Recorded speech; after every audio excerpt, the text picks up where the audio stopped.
નમસ્કાર વિદ્યાર્થી મિત્રો, હું છું ભરત સર. આપનું સ્વાગત કરું છું મારી ચેનલ ઉપર. મિત્રો, આજે આપણે જોઈશું ધોરણ 8 વિષય ગણિત પ્રકરણ 1 સમય સંખ્યાઓ. મિત્રો, અત્યાર સુધી આપણે પ્રાકૃતિક સંખ્યાઓ જોઈ લીધી, પૂર્ણ સંખ્યાઓ જોઈ લીધી, પૂર્ણાંક સંખ્યાઓ જોઈ લીધું. હવે આપણે વાત કરીશું સમય સંખ્યાઓ. તો આ લેક્ચરમાં, મારા આજના વિડીયોમાં આપ સમય સંખ્યાની પ્રસ્તાવના વિશે જાણશો કે જે પ્રસ્તાવનાના સ્વરૂપે કે જે પ્રસ્તાવનાના આધારે આપ ગણિતના એ છે પ્રકરણના દાખલાઓ આગળ ગણી શકશો, સ્વાધ્યાયના દાખલાઓ કે એની ક્વેરીઓ પણ સોલ્વ કરી શકશો. મિત્રો, કોઈ પણ પ્રકરણની પ્રસ્તાવના કે વ્યાખ્યા એ પ્રકરણનો આધાર હોય છે, મૂળ હોય છે.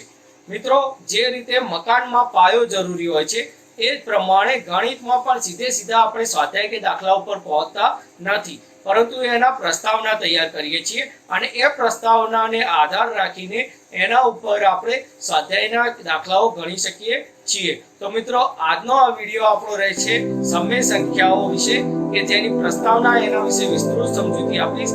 હા મિત્રો, આની અંદર એક ટોપિક મેં મિસ કરેલો છે મિત્રો, એ છે વિભાજનનો નિયમ. મિત્રો, એ વિભાજનનો નિયમ જે આપણે આગળ સ્વાધ્યાયના દાખલાઓ જે પ્રમાણે ચાલતા રહેશે એ પ્રમાણે એની અંદર વિભાજનનો નિયમ હું તમને સમજાવી દઈશ. ત્યાં સુધી મિત્રો જોતા રહો મારો આ વિડીયો, અને આશા રાખું છું કે આપને અમારો વિડીયો પસંદ આવશે. તો લાઈક કરવાનું અને શેર કરવાનું કે સબસ્ક્રાઇબ કરવાનું ભૂલતા નહીં. મિત્રો, મારી ચેનલ સાથે જોડ્યા રહો. આવા અવનવા આપણે વિડીયો લાવતા રહીશું અને આપને એજ્યુકેશન પ્રોવાઈડ કરાવતા રહીશું. તો નમસ્કાર મિત્રો, ધન્યવાદ. આપ જોતા રહો મારી YouTube ચેનલને.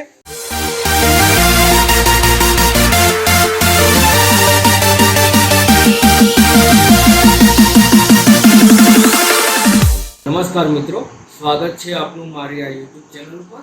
તો મિત્રો, આપણે ચાલુ કરીએ છીએ હવે ધોરણ 8 ગણિત પ્રકરણ 1 સમય સંખ્યાઓ. મિત્રો, આપણે પ્રાકૃતિક સંખ્યાઓ ભણી ગયા, પૂર્ણ સંખ્યાઓ ભણી ગયા, પૂર્ણાંક સંખ્યાઓ ભણી ગયા. હવે આપણે વાત કરવાની છે સમય સંખ્યાઓની. સમય સંખ્યાઓની વાત કરતા પહેલા એમાં આપણે પહેલા જોઈ લઈશું પ્રસ્તાવના વિશે. એની પ્રસ્તાવના કેમ? મિત્રો, દરેક કોઈ પણ ચેપ્ટરની શરૂઆત કરતા હંમેશા પહેલા પ્રસ્તાવના જોવી પડે છે, કારણ કે પ્રસ્તાવના આ જ પ્રકરણની આપણે પ્રસ્તાવના ઉપરથી એના કન્ડિશનો, એના ગુણધર્મો, એના આવશ્યક અને પર્યાપ્ત શરતો વિશે જોઈશું, બરાબર છે, અને એના આધારિત આપ દાખલાઓ ગણી શકશો. તો મિત્રો, શરૂ કરીએ આપણે પ્રસ્તાવના. તો મિત્રો, સમય સંખ્યાઓ કહેવાય કોને? આપણે પ્રાકૃતિક સંખ્યાઓ જોઈ હતી કે જે 1 થી શરૂ થતી હતી, 1 2 3 4 5 એ રીતે અનંત સુધી, એને આપણે કહેતા હતા પ્રાકૃતિક સંખ્યાઓ. પછી જોઈ પૂર્ણ સંખ્યાઓ કે જેની અંદર 0 ઉમેરવામાં આવ્યો હતો. પછી આપણે વાત કરી ઇન્ટીજર્સ વિશે કે જેમાં માઇનસ, 0 અને પ્લસ 3 પ્રકારની સંખ્યાઓ જોતા હતા. હવે આપણે ચોથી પ્રકાર જોઈશું સંખ્યાઓમાં, કે જેને વાત કરીશું આપણે સમય સંખ્યાઓ. તો ચાલો શરૂ કરીએ મિત્રો સમય સંખ્યાઓ વિશે. તો સમય સંખ્યાઓ કહેવાય કોને? તો મિત્રો, સમય સંખ્યાની વ્યાખ્યા આ રીતે આપી શકાય કે એવી સંખ્યા કે જે p/q ના ફોર્મમાં હોય. એવી સંખ્યા કે જે p/q ના ફોર્મમાં હોય, જ્યાં q 0 હોવો જોઈએ નહીં. મિત્રો, ભાગ કદાપી 0 હોવો જોઈએ નહીં. આપણે જાણીએ છીએ કે છેદમાં જો ભાગ 0 બનશે તો એ સંખ્યા કેવી થઈ જશે? એ સંખ્યા કેવી થઈ જશે? ઇન્ફિનિટિવ, બરાબર છે, એટલે કે અવ્યાખ્યાયિત. તો મિત્રો, આપણે જોઈએ કે p/q સ્વરૂપની એવી સંખ્યા કે જ્યાં q is not equal to 0 હોય, તો એવી સંખ્યાઓને આપણે કહીએ છીએ સમય સંખ્યાઓ, બરાબર. એમાં કોઈ પણ સમય સંખ્યાઓમાં કોઈ પણ આવી શકે એવી કોઈ પણ હું સંખ્યાઓ લઉં. દાખલા તરીકે હું લખું 2/5 -2/5 3/-7 4/-8 2/-5 2/-5. મિત્રો, આ પ્રકારની ગમે તે સંખ્યા જે આ રીતે ભાગ સ્વરૂપમાં દર્શાવેલી હોય એવી બધી સંખ્યાઓને આપણે સમય સંખ્યાઓ કહીએ છીએ. પણ એક જ શરત યાદ રાખવાની કે એનો ડિનોમિનેટર મતલબ કે છેદ 0 હોવો જોઈએ નહીં. છેદ શૂન્ય હોવો ના જોઈએ, તો છેદ શૂન્ય ના હોય એવી p/q સ્વરૂપની સંખ્યાઓને આપણે શું કહીશું? સમમેય સંખ્યા. તો મિત્રો નીચે નોંધ કરી લેશો, સમમેય સંખ્યાઓ એટલે કે એવી સંખ્યાઓ, એવી p/q સ્વરૂપની સંખ્યાઓ કે જ્યાં q is not equal to 0 હોય છે. બરાબર મિત્રો, હજી આગળ વાત કરીએ. આપણે જોઈએ બીજા ઉદાહરણો પરથી કે હું લખું 2 5 -7 3 0. આ દરેકે દરેક સમમેય સંખ્યાઓ કહેવાય મિત્રો? હું કહીશ હા, 2 5 -7 3 અને 0 દરેકે દરેક સમમેય સંખ્યાઓ છે. તો આપને પ્રશ્ન થશે કે સાહેબ આ તો p/q સ્વરૂપની નથી, તો પછી આને કેમ સમમેય સંખ્યાઓ કહી? તો યાદ રાખજો મિત્રો કે ગુણાકાર અને ભાગાકાર માટે તટસ્થ સંખ્યા કઈ હોય છે? 1, જેને આપણે ગુણાકાર કે ભાગાકારમાં લખતા નથી સરળતા ખાતર.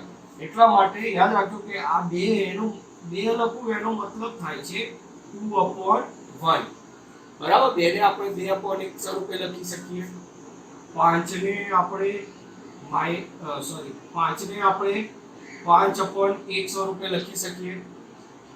-7 ને આપણે -7/1 સ્વરૂપે લખી શકીએ.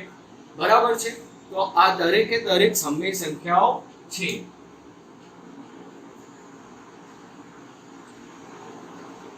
હા, 0 રહી ગઈ. 0 યાદ રાખજો કે 0 પણ સમમેય સંખ્યા છે. 0 પણ શું છે? સમમેય સંખ્યા છે. બરાબર.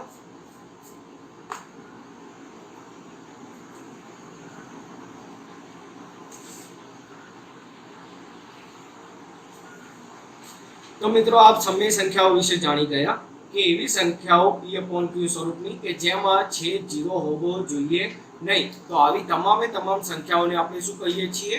સમમેય સંખ્યાઓ. મિત્રો હવે એના વિશે વાત કરીએ આગળ. આપણે જોઈ મિત્રો સમમેય સંખ્યા વિશે જાણ્યા. હવે એના ગુણધર્મો વિશે જોઈશું કે એના ગુણધર્મો કેવા હોય છે. તો નંબર 1 પહેલો ગુણધર્મ આપણે વાત કરીશું સમૃદ્ધતાનો ગુણધર્મ. જે હું લખું છું સમૃદ્ધતાનો ગુણધર્મ.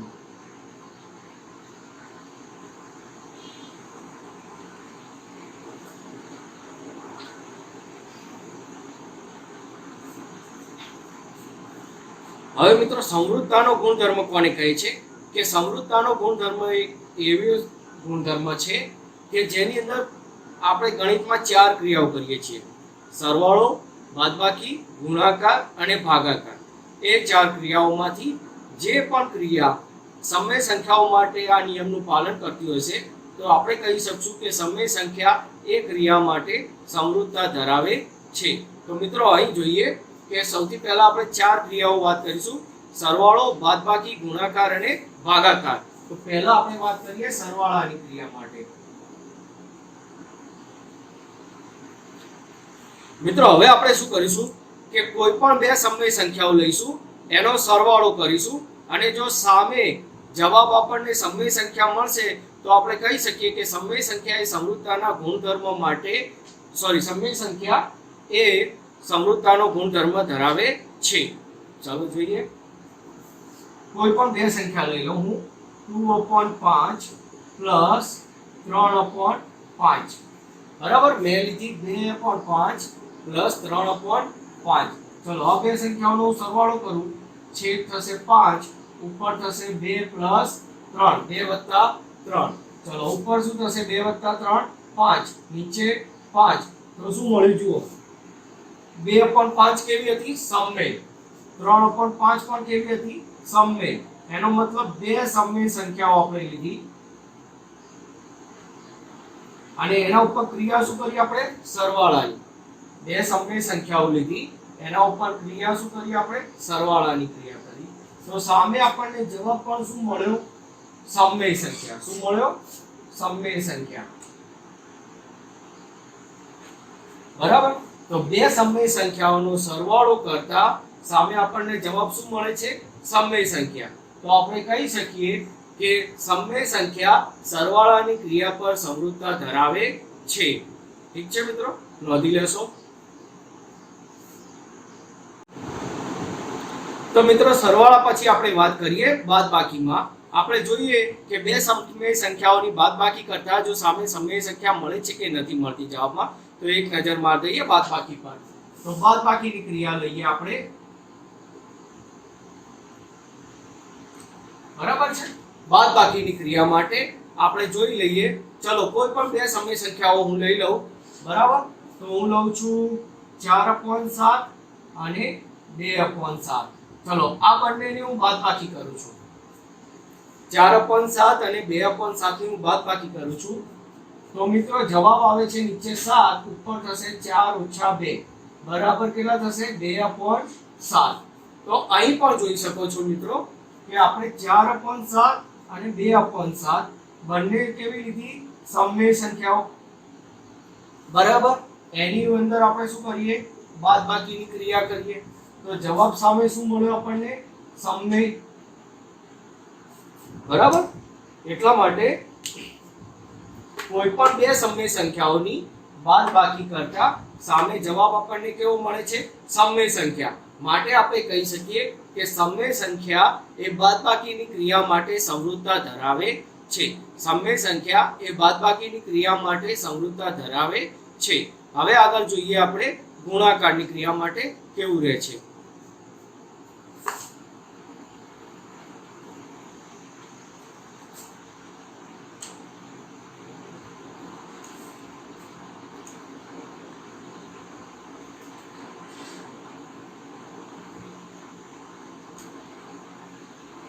નેક્સ્ટ જોઈ લઈએ મિત્રો ગુણાકાર.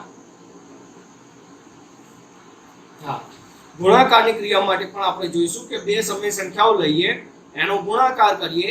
જો સામે સમય સંખ્યા મળે તો ગુણાકારની ક્રિયા માટે પણ સમય સંખ્યાઓ કેવી છે? સમૃદ્ધ છે એવું કહી શકાય. તો ચાલો કોઈ પણ બે સમય સંખ્યાઓ લઈ લઈએ. ચલો 3/7 ગુણ્યા 2/7. હું આ બે સમય સંખ્યાઓ લઉં છું, બરાબર. એવું નથી મિત્રો, કોઈ પણ સમય સંખ્યાઓ આપ લઈ શકો છો, બરાબર. તો ચલો અહીંયા ગુણાકાર શું થશે? નીચે થશે 7 × 7 અને ઉપર થશે 3 × 2. ચલો 3 × 6 અને 7 × 49, બરાબર. તો અહીં પણ એ પ્રમાણે જોવા મળી કે બે સમય સંખ્યાઓનો આપણે ગુણાકાર કર્યો તો સામે જવાબ પણ શું મળ્યો? સમય સંખ્યાઓ, બરાબર. બે સમય સંખ્યાઓનો આપણે ગુણાકાર કર્યો, સંખ્યાઓનો ગુણાકાર કર્યો તો સામે શું મળ્યો આપણને? સમય સંખ્યા, બરાબર. તો માટે આપણે કહી શકીએ કે બે સમય સંખ્યાઓનો ગુણાકાર કરતા જવાબ આપણને શું મળે છે મિત્રો? સમય સંખ્યા. તો આથી આપણે કહી શકીએ કે સમય સંખ્યા એ ગુણાકારની ક્રિયા માટે સમૃદ્ધ છે અથવા તો ગુણાકારની ક્રિયા પર સમૃદ્ધતા ધરાવે છે. હવે મિત્રો ચેક કરીએ આપણે ભાગાકારની ક્રિયા માટે.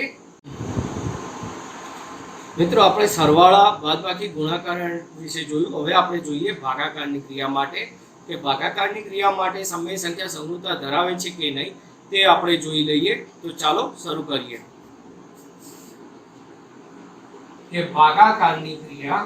હું કોઈ પણ બે સમય સંખ્યાઓ લઈ લઉં. ચલો આપણે લઈ લઈએ છીએ 3/8 ગુણ્યા 5/8. સોરી, ગુણાકાર નહીં, ભાગાકારની ક્રિયા કરવાની છે. ભાગાકારની ક્રિયા કરતા હું બે સમય સંખ્યાઓનો ભાગાકાર લઉં છું મિત્રો. તો ધ્યાન આપશો, બે સમય સંખ્યાઓનો ભાગાકાર એટલે થશે 3/8 અને આપણે આગળ ભણી ગયા છીએ એમ ભાગાકારનો થઈ જાય ગુણાકાર અને આ સંખ્યા ઉલટાઈ જાય એટલે કે વ્યસ્ત થઈ જાય 8/5, બરાબર. તો ચલો એ સંખ્યાનો આપણે કરીએ તો 8 × 3 ઉપર થશે 3 × 8 તો કે 8 × 3 તો બરાબર 3 × 8 અને નીચે થશે 8 × 5. ચલો ઉપર થશે 3 × 8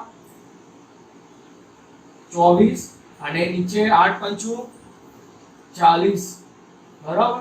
તો આપણને સંખ્યા મળી 24/40. મિત્રો એ પણ સમય છે. જો અહીંયા આ સમય સંખ્યા ભાગાકાર કર્યો તો સામે જવાબ પણ શું મળ્યો? સમય સંખ્યાઓ. આથી આપણે કહી શકીએ કે મિત્રો અહીં ભાગાકાર માટે પણ આપણને શું મળે છે કે સમય સંખ્યાઓનો ભાગાકાર કરતા જવાબ આપણને સમય સંખ્યા મળે છે. આથી આપણે કહીએ છીએ કે સમય સંખ્યા એ ભાગાકારની ક્રિયા માટે સમૃદ્ધતા ધરાવે છે. આમ સમય સંખ્યાઓ સરવાળા, બાદબાકી, ગુણાકાર અને ભાગાકાર ચારે ક્રિયા માટે કેવી છે?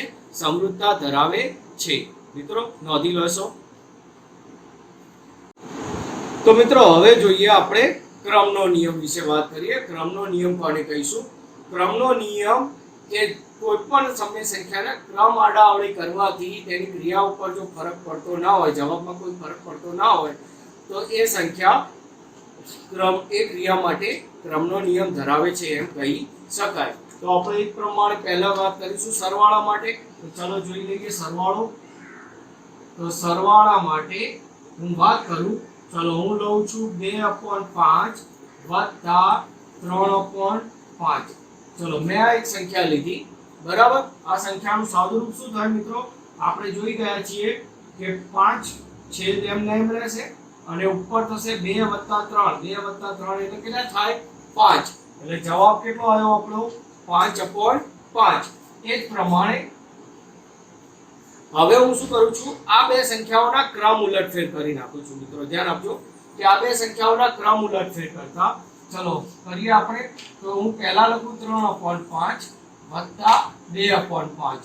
તો એ જ પ્રમાણે છેદ રહેશે 5 અને ઉપર થશે 3 વત્તા 2. 3 વત્તા 2 કેટલા થાય? 5. તો અહીં પણ જવાબ કેટલો આવ્યો? 5/5. અહીં પણ જવાબ કેટલો આવ્યો? 5/5. તો અહીં જોઈ લો મિત્રો કે સમય સંખ્યા માટે સરવાળાની ક્રિયા પર ક્રમ બદલતા જવાબમાં કોઈ ફેર પડતો નથી. સમય સંખ્યા માટે સરવાળાની ક્રિયા પર ક્રમ બદલાતા કોઈ ફેર પડતો નથી. માટે કહી શકાય કે સરવાળાની ક્રિયા માટે સમય સંખ્યાઓ સમક્રમી છે. સરવાળાની ક્રિયા માટે સમય સંખ્યાઓ સમક્રમી છે. નોંધી લેશો મિત્રો. તો મિત્રો હવે વાત કરીએ આપણે બાદબાકી માટે. બાદબાકી માટે વાત કરીએ કે સમય સંખ્યાઓ કોઈ પણ બે સમય સંખ્યાઓ લઈશું અને એની બાદબાકી કરીને ક્રમ ઉલટાઈને પણ જોઈ લઈશું. તો હું લઉં છું 5/7 ઓછા 3/7. ચલો મેં આ સંખ્યા લીધી 5/7 અને 3/7. આ બંને સંખ્યાઓની બાદબાકી કરીએ તો જવાબ આવશે 7. ઉપર થશે 5 ઓછા 3. 5 ઓછા 3 કેટલા થાય? 2. તો જવાબ કેટલો આવ્યો આપણો? 2/7. જવાબ આવ્યો આપણો 2/7. હવે એ પ્રમાણે જોઈ લઈએ. હું હવે એનો ક્રમ ઉલટાઈ દઉં છું. જોઈ લઈએ કે ક્રમ ઉલટાવાથી કઈ ફરક પડે છે કે નથી પડતો. તો ક્રમ ઉલટાઈ દઈએ. 3/7 ઓછા 5/7. ચલો તો આનું સાદુરૂપ શું થશે?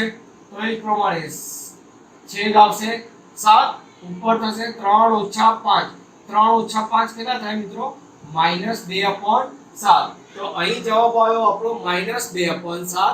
અહીં જવાબ હતો +2/7. મિત્રો જુઓ જવાબમાં ફેર પડ્યો?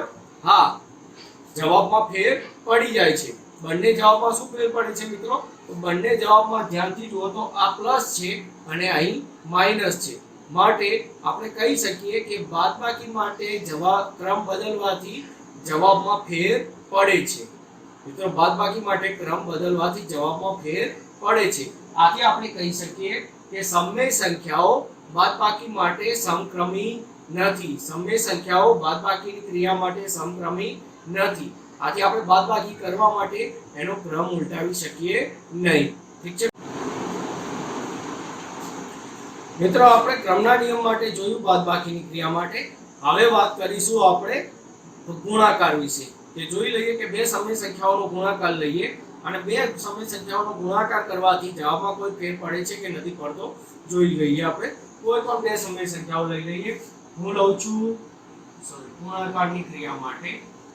ગુણાકારની ક્રિયા માટે બરાબર બે સમય સંખ્યાઓનો આપણે ગુણાકાર લઈએ. ચલો હું લઉં 3/5 ગુણ્યા 4/5. ચલો 3/5 ગુણ્યા 4/5. તો ગુણાકાર કરીશું તો ઉપર થશે 3 ગુણ્યા 4, નીચે થશે 5 ગુણ્યા 5. ચલો ઉપર થશે 3 ચોકું 12 અને આનો જવાબ આવશે 25. બરાબર. તો અહીં આપણને જવાબ મળ્યો 12/25. બરાબર છે. હવે જોઈએ આપણે કે ક્રમ ઉલટફેર કરવાથી જવાબમાં કોઈ ફેર પડે છે કે નથી પડતો. બરાબર. તો 4/5 હું ક્રમ ઉલટફેર કરું છું. ગુણ્યા 3/5. ચલો મેં શું કર્યું, ક્રમ બદલી નાખ્યો. બરાબર. તો જોઈએ અહીં છેદમાં થશે 5 ગુણ્યા 5 અને ઉપર થશે 4 ગુણ્યા 3. ચલો કેટલો આવશે જવાબ? 12.25. જવાબ શું આવ્યો મિત્રો? 12.25. જુઓ અહીં પણ જવાબ કેટલો આવ્યો તો 12.25. અહીં પણ જવાબ કેટલો આવ્યો? 12.25. આથી આપણે કહી શકીએ કે સમય સંખ્યાઓમાં ગુણાકારમાં ક્રમ બદલવાથી જવાબમાં કોઈ ફેર પડતો નથી. સમય સંખ્યાઓની ગુણાકારની ક્રિયા કરવાથી અથવા ગુણાકારની ક્રિયામાં ક્રમ બદલવાથી કોઈ ફેર પડતો નથી. આથી આપણે કહી શકીએ કે સમય સંખ્યાઓ ગુણાકારની ક્રિયા માટે સમક્રમી હોય છે.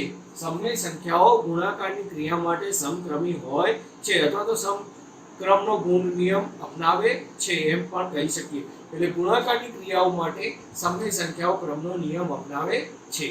નોંધી લેશો મિત્રો. તો મિત્રો હવે આપણે વાત કરીએ ભાગાકારની ક્રિયા માટે. કોઈ પણ બે સમય સંખ્યાઓ લઈએ અને બે સમય સંખ્યાઓ ભાગાકારની ક્રિયા માટે ક્રમનો નિયમ અપનાવે છે કે નહીં એ આપણે જોઈ લઈએ. તો ચાલો જોઈએ કે હું લઉં છું 4/6 ભાગ્યા 5/6. ચલો મેં લીધી 4/6 ભાગ્યા 5/6. તો જોઈ લઈએ કે આનો જવાબ અને ક્રમ ઉલટાવવાથી કરતા જવાબ સમાન મળે છે કે નથી મળતો. તો જોઈએ કે અહીં આપણે જાણીએ છીએ એ પ્રમાણે 4/6 ભાગાકારના ગુણાકાર અને થશે 6/5. બરાબર. તો ઉપર શું થશે મિત્રો? 4 ગુણ્યા 6. 4 ગુણ્યા 6 કેટલા થશે? 24. બરાબર. નીચે શું થશે? 6 ગુણ્યા 5. 6 ગુણ્યા 5 કેટલા થશે? 30. તો આનો જવાબ કેટલો આવ્યો મિત્રો? 24/30. જવાબ કેટલો રહેશે? 24/30. હવે ક્રમ ઉલટાવીને જોઈ લઈએ કે 5/6 ભાગ્યા 4/6.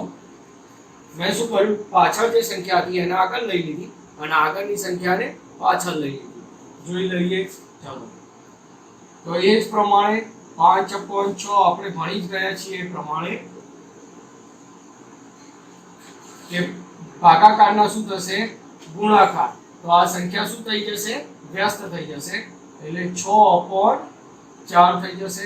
ચાલો ઉપર શું થશે? 5 ગુણ્યા 6. બરાબર. તો 5 ગુણ્યા 6 કેટલા થાય? 30. બરાબર. નીચે 6 ગુણ્યા 4. 6 ગુણ્યા 4 કેટલા થાય? 24. જવાબ શું આવ્યો? 30/24. મિત્રો જુઓ અહીં જવાબ કેટલો આવ્યો તો? 24/30. અહીં જવાબ 30/24. શું મિત્રો બંને જવાબ સમાન છે? નથી ને. બંને કેવી છે? એકબીજાના વ્યસ્ત જવાબ મળ્યા. માટે કહી શકીએ કે ભાગાકારની નિયમ ક્રિયા માટે સમય સંખ્યાઓ સમક્રમી હોતી નથી. આપણે કહી શકીએ છીએ કે ભાગાકારની ક્રિયાઓ માટે સમય સંખ્યા સમક્રમી નથી. એનાથી ભાગાકારની ક્રિયા માટે સમય સંખ્યાઓમાં ક્રમ ઉલટફેર કરી શકાય નહીં, કારણ કે જવાબમાં શું કરશે? ડિફરન્સ પડી જશે મિત્રો. તો નોંધી લેશો આ જવાબ.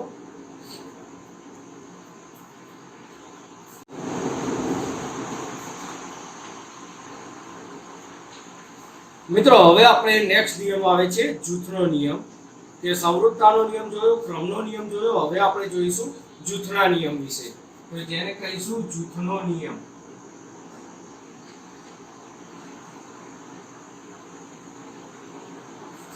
હવે મિત્રો જૂથનો નિયમ એવો છે કે હું તમને પહેલા એક ઉદાહરણ દ્વારા સમજાવી દઉં કે જૂથનો નિયમ શું કહેવા માંગે છે, પછી એનું સાર્વત્રિક સ્વરૂપ તમને લખીને બતાવું. બરાબર. તો કોઈ પણ ત્રણ સંખ્યાઓ લઈ લો. જૂથના નિયમમાં કોઈ પણ ત્રણ સંખ્યાઓ આપણે લઈ લઈએ, એના ઉપર સરવાળાની ક્રિયા કરીએ, કારણ કે સમક્રમી સરવાળા અને ગુણાકાર માટે હતો. એટલા માટે સમક્રમી માટે ક્રમના નિયમ પ્રમાણે સરવાળાની ક્રિયા લઈ લઈએ. કોઈ પણ ત્રણ સંખ્યાઓમાંથી કોઈ પણ બે સંખ્યાઓનું જૂથ બનાવીશું આપણે અને જો ક્રિયાઓ કરીશું તો પછી એ સરવાળાની ક્રિયા માટે પણ જૂથના નિયમ પ્રમાણે જવાબમાં કોઈ ફેર પડતો નથી હોતો. જોઈ લઈએ એક વખત. ચલો સમજાવી દઉં હું તમને કે હું લઉં છું પહેલી સંખ્યા 3/5 વત્તા 4/5 વત્તા 7.5. ચલો મેં આ ત્રણ સંખ્યાઓ લઈ લીધી, બરાબર. આ ત્રણ સંખ્યાઓમાંથી હું કોઈ પણ બે સંખ્યાનું જૂથ બનાવી દઉં. અત્યારે માની લો કે આ બે સંખ્યાનું મેં જૂથ બનાવી દીધું, બરાબર. અહીં બે સંખ્યાઓનું જૂથ બનાવી દીધું, એક સંખ્યાને બહાર રાખી, બરાબર. જૂથનો નિયમ જૂથ બનાવવાનું છે એટલે જૂથનો નિયમનો ઉપયોગ કરીએ. ચલો સૌથી પહેલા આપણે સાદુરૂપ આપતા શું કરીએ છીએ? સૌથી પહેલા સાદુરૂપમાં આપણે શું કરવાનું રહે છે કે જે કૌંસ હોય છે એનું સાદુરૂપ આપવાનું હોય છે. તો કૌંસનું સાદુરૂપ આપીશું તો આપણે ભણી ગયા પ્રમાણે છેદ રહેશે 5 અને ઉપર થશે 3 + 4. 3 + 4 કેટલા થશે? 7, બરાબર છે. વત્તા આ 7 એમ પણ 5 એમને, બરાબર છે. કૌંસનું આપણે સાદુરૂપ આપ્યું કે છેદ એમને એમ રહેશે, ઉપર થશે 3 + 4 એટલે કે થશે 7, બરાબર. ચલો હવે અહીં પણ એ પ્રમાણે છેદ સમાન છે માટે છેદમાં લખીશું 5 અને ઉપર થશે 7 + 7. 7 + 7 કેટલા થાય? 14.5. તો અહીં આપણે જો આ એક જૂથ બનાવ્યું તો જવાબ આપણને શું મળ્યો? 14.5. એ જ પ્રમાણે હવે જોઈ લઈએ બીજું જૂથ બનાવી જોઈએ, બરાબર. તો બીજું જૂથ એ પ્રમાણે બનાવીએ કે 3/5 વત્તા 4/5 વત્તા 7/5. ચલો હવે આ વખતે હું આ પાછળની સંખ્યાનું જૂથ બનાવી લઉં છું. આ વખતે આપણે પાછળની સંખ્યાનું જૂથ બનાવી લઈએ. તો પાછળની સંખ્યાઓના જૂથમાં જોઈએ તો 3/5 એમ ને એમ રહેશે, વત્તા પાછળની સંખ્યાનું સાદુરૂપ છેદ કેવો છે? સમાન માટે 5, બરાબર. લસાઅ લઈશું એ પ્રમાણે ઉપર થશે 4 + 7. 4 + 7, 4 + 7 કેટલા થાય? કેટલા થશે? 11, બરાબર. ચલો હવે એ પ્રમાણે અહીં લસાઅ કેવો? સરખો એટલે 5, બરાબર. ઉપર થશે 3 + 11. 3 + 11 કેટલા થાય? 14.5. અહીં જુઓ જવાબ કેટલો આવ્યો? 14.5. અહીં પણ જુઓ કેટલો આવ્યો? 14.5. આથી આપણે કહી શકીએ કે સરવાળાની ક્રિયા માટે કોઈ પણ બે સંખ્યાનું જૂથ બનાવતા જવાબમાં કોઈ ફેર પડશે નહીં, બરાબર. મેં મિત્રો પહેલા આ સંખ્યાનું બનાવ્યું, પછી પાછળની સંખ્યાનું બનાવ્યું. એ રીતે તમે પહેલી અને ત્રીજી સંખ્યાનું જૂથ બનાવીને પણ કરી શકો છો, બરાબર. ઘરે મિત્રો ટ્રાય કરજો, પહેલી અને ત્રીજી સંખ્યાનું જૂથ બનાવીને ટ્રાય કરજો, તો એમાં પણ જવાબમાં કોઈ ફેર પડશે નહીં. તો આ છે જૂથનો નિયમ, બરાબર છે મિત્રો. અને આને સાર્વત્રિક સ્વરૂપે લખવો હોય તો આ સ્વરૂપે લખી શકાય, ધ્યાન રાખજો.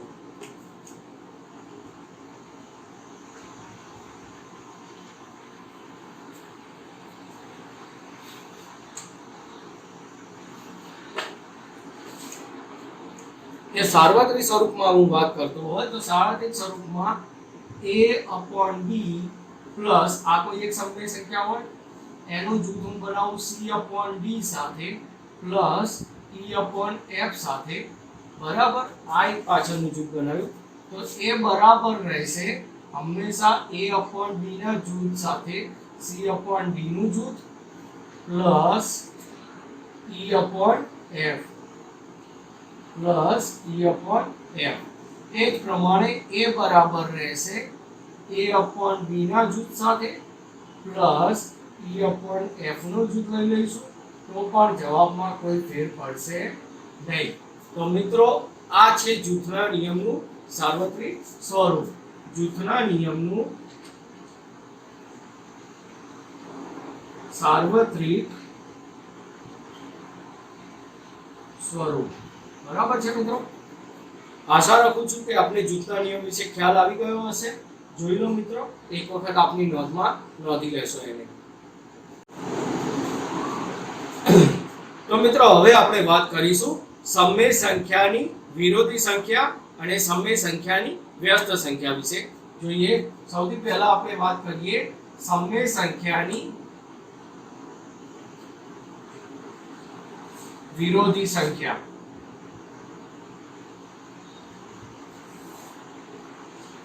બરાબર. સમય સંખ્યાની વિરોધી સંખ્યા.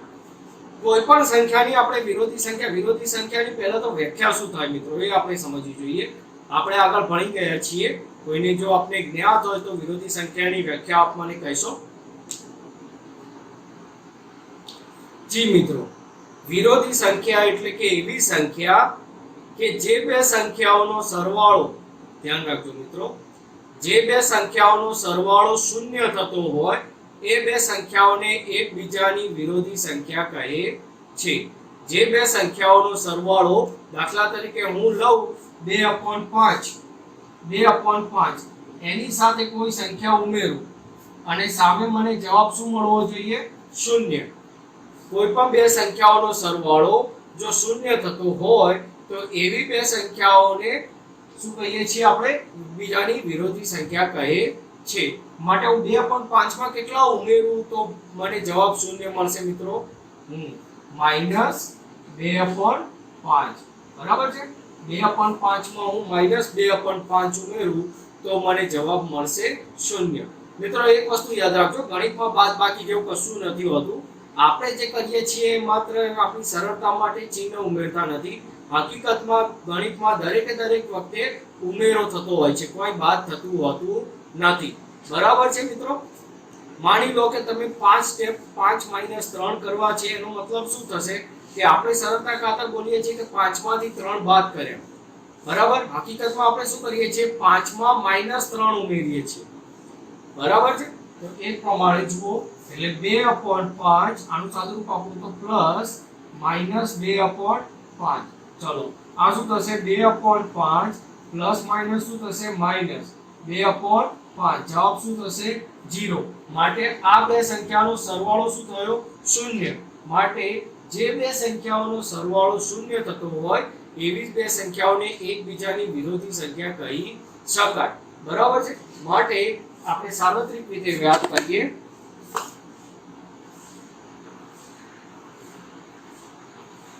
તો a/b ની વિરોધી સંખ્યા શું થશે મિત્રો?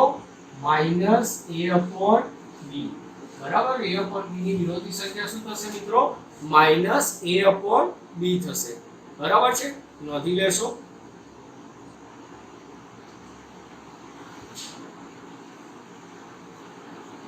હવે નેક્સ્ટ વાત કરીએ આપણે વ્યસ્ત સંખ્યા વિશે કે વ્યસ્ત સંખ્યાઓ કોને કહીએ?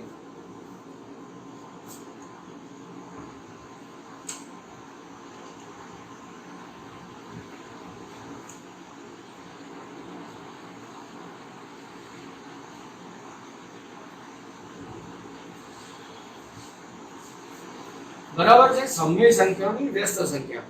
તો જે પ્રમાણે વિરોધી સંખ્યાની વ્યાખ્યા જોઈ એ જ પ્રમાણે વ્યસ્ત સંખ્યાની વ્યાખ્યા હોય છે. વ્યસ્ત સંખ્યાની વ્યાખ્યા કોઈ સમજાવશે મિત્રો? જુઓ, જણાવો તો મને.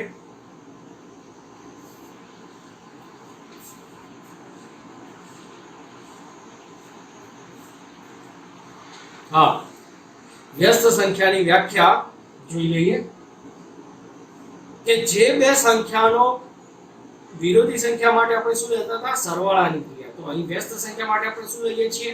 ગુણાકાર. કેમ? કારણ કે ગુણાકારમાં તટસ્થ સંખ્યા કોણ? 1. બરાબર? તો અહીં લઈશું વ્યસ્ત સંખ્યાની વ્યાખ્યા આવી થશે કે જે બે સંખ્યાનો ગુણાકાર 1 થતો હોય એવી બે સંખ્યાઓને એકબીજાની વ્યસ્ત સંખ્યાઓ કહે છે. જે બે સંખ્યાઓનો ગુણાકાર 1 થતો હોય તો એવી બે સંખ્યાઓને એકબીજાની વ્યસ્ત સંખ્યાઓ કહે છે.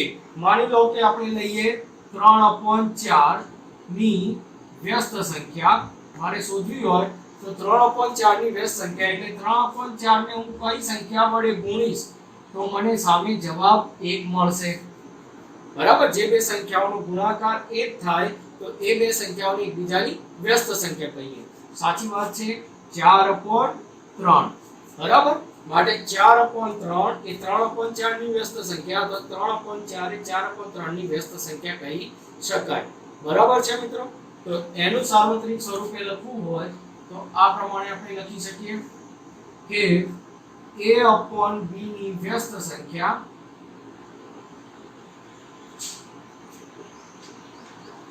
શું બને છે? b/a બને છે. બરાબર છે મિત્રો? નોંધી લેશો.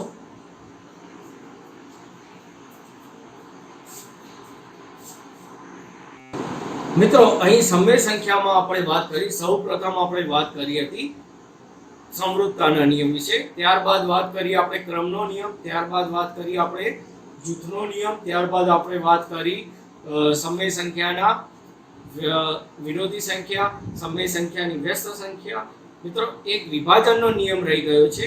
એ વિભાજનનો નિયમ આપણે આગળ જેમ દાખલા ગણીશું એ પ્રમાણે જ્યારે આપણા દાખલામાં આવશે ત્યારે હું તમને વિભાજનનો નિયમ બતાવી દઈશ. બરાબર. હવે નેક્સ્ટ ટોપિક ઉપર વાત કરીએ આપણે કે સમય સંખ્યાનું સંખ્યા રેખા ઉપર નિરૂપણ કેવી રીતે કરી શકાય. તો જોઈ લઈએ સમય સંખ્યાનું સંખ્યા રેખા ઉપર નિરૂપણ. કે સમય સંખ્યાનું